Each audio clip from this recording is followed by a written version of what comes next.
So for part 5 of the McKinsey dossier investigation, we did something a little bit different. We went back about a year to a contract that McKinsey received from Transnet, which is the state rail operator. And this was a contract where they had partnered with what the company that Trillian was born out of. They partnered with a company called Regiments in order to do this sort of freight rail consulting project.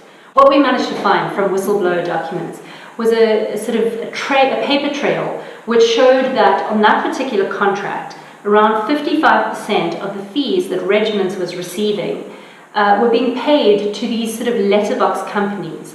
5% was going to a guy who is a well-known facilitator. He helps companies to get contracts. But 50% of the fees that Regiments got were sort of disappearing into these really opaque companies that all had links back to the Guptas. Now, what we were told by sources was that effectively these companies may have been fronts for Salim Essa, the Gupta's business partner, and that basically the role that Salim Essa played was to help Regiments to get this business.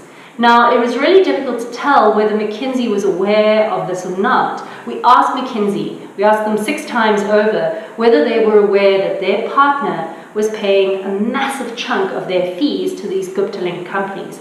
McKinsey refused to say.